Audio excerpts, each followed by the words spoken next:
Petit article très intéressant, et puis n'oubliez pas donc de mettre un petit pouce et de vous abonner, c'est gratuit, donc franchement ça mange pas de pain. Donc Auchan, Decathlon et Leroy Merlin mis sur les bornes électriques. À un moment donné, Auchan en avait, Decathlon non, mais Leroy Merlin aussi, et ils les ont abandonnés. Alors moi je vais te dire ce que j'en pense surtout, non pas par rapport à l'article,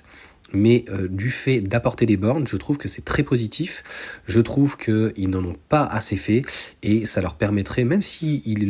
c'était pas forcément gratuit, mais même à 20 centimes, pas trop cher, ça permettrait en fait d'attirer une autre clientèle. On sait que les voitures électriques, notamment neuves, c'est par rapport à une thermique, pas 35 000 euros la moyenne, c'est à peu près 40 000, donc c'est des gens qui ont des budgets supplémentaires, donc ça permettrait clairement d'apporter des choses positives. Et j'irai même plus loin en fait dans ce type de vidéo, alors je pourrais en faire un jour une réflexion si tu veux,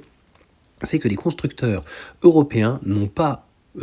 pensé, assez réfléchi à faire donc des bornes directement dans leurs concessions. J'ai pensé en fait à cette réflexion-là, c'est-à-dire que quand je suis allé à Paris 2 la dernière fois, il y avait une personne qui était taxi, qui était en i4, et il va chez Tesla, et malheureusement, il y a des BMW partout en Île-de-France et ailleurs, mais malheureusement, en fait, ils n'ont pas proposé à leurs clients une possibilité eh bien, de recharger directement en concession, alors soit avec un badge pour pouvoir rentrer à l'intérieur, soit que ça se fasse en extérieur, et ça passe par là, bien sûr, et de proposer un tarif qui soit attractif, tout en se faisant de l'argent. Les superchargeurs de chez Tesla à 30 centimes, ils sont rentables. Donc preuve que ça fonctionne, que le business plan fonctionne, mais on n'a pas cherché midi à 14h, et je peux te dire qu'en termes d'argument à un client, ah ben vous êtes en appartement, vous êtes en maison, mais vous pouvez pas vous recharger. Ben écoutez, vous pouvez vous recharger chez votre Renault, vous pouvez vous recharger chez votre BMW, on fait un tarif attractif pour ces personnes-là, et on est à 20 centimes, 30 centimes,